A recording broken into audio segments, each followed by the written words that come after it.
Ya, shalom kekasih Tuhan, dimanapun Anda berada. Senang sekali hari ini saya bisa menghadirkan Mana Surgawi dari kota Surabaya di Kompleks Citraland, Surabaya. Dan senang sekali kita bisa mengerti arti bagaimana sebuah penantian. Dan saya untuk terbang ke sini menunggu waktu kurang lebih hampir 2 tahun Bapak Ibu, masa pandemi berakhir. Dan puji Tuhan oleh karena kemurahan Tuhan, saya bisa hadir ke kota Surabaya kembali, menanti telah sekian lama ya masa pandemi selesai. Memang namanya menanti itu nggak enak Bapak Ibu. Tapi tahukah saudara bahwa seseorang yang hidupnya berpusat pada Kristus pasti diajar bagaimana mengandalkan Tuhan pada masa-masa penantian. Menantikan apa? Menantikan kelegaan, menantikan pertolongan, menantikan keselamatan, menantikan pembelaan Tuhan. Semua itu membutuhkan waktunya Tuhan atau kairosnya Tuhan. Nah, kekasih Tuhan dimanapun Anda berada, khususnya Anda yang sedang berada di kota Jambi, Jemaat GBI Pasar Baru Ministry, Betania Ministry di Jambi, percayalah bahwa Tuhan itu dari awal sudah mengajarkan supaya kita berpusat kepada Kristus lewat sebuah masa proses hidup ini. Ketika Anda gagal menantikan Yesus dalam proses hidup ini, maka kita akan mengandalkan yang lain. Tapi sebaliknya, pada waktu Anda di proses hidup, Anda mengalami yang namanya tekanan, Anda mengalami yang namanya pergumulan, bahkan mungkin Anda mengalami masa-masa sulit, tapi Anda belajar mengandalkan Tuhan, di situ kita akan melihat pembelaan Tuhan dinyatakan. Dan memang Tuhan sangat suka sekali melihat orang-orang yang menantikan Dia dalam masa-masa kesesakannya. Terbukti di dalam Yesaya pasal 40 ayat 31, ayat yang sangat terkenal. Di sana dikatakan begini, tetapi orang yang menanti-nantikan Tuhan akan mendapat kekuatan baru.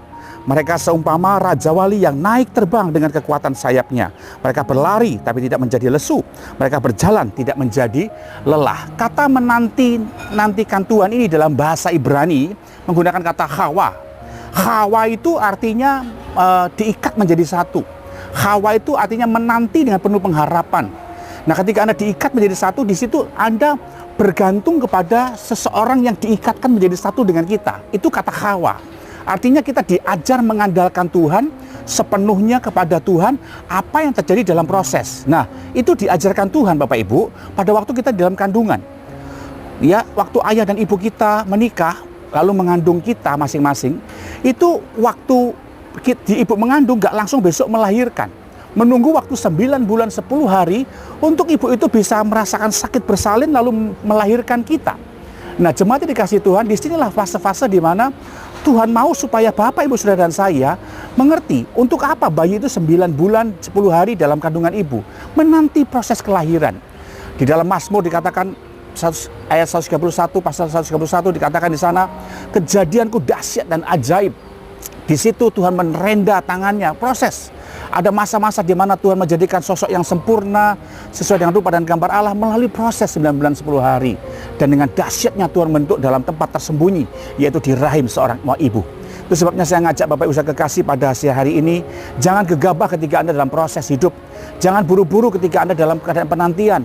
Nantikan Tuhan, andalkan Tuhan, duduk diam di kaki Tuhan. Pada masa-masa sulit, dalam masa-masa yang indah di mana Anda cari wajah Tuhan.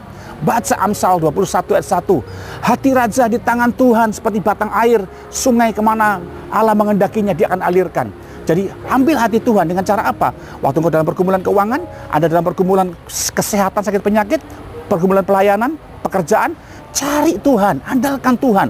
Banyak berdoa, banyak saat teduh, ambil doa puasa. Ya, kemudian sentuh hati Tuhan dengan jam-jam doa pribadi Anda. Maka di situ Anda akan melihat bahwa Bapa berkenan bahwa kita mengandalkan Dia. Ingatlah Bapak Ibu kekasih, Yosua waktu masuk Yeriko justru tabut perjanjian berjalan di depan.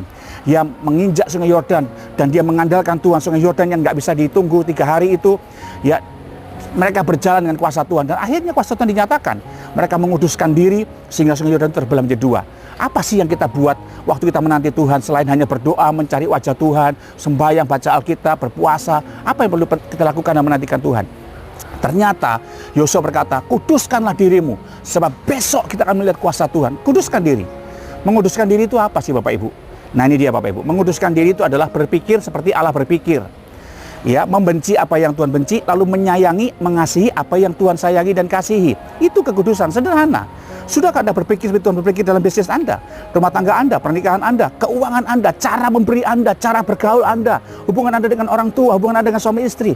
Sudahkah Anda punya pola pikir Allah dalam hubungan? Itu kekudusan sebetulnya.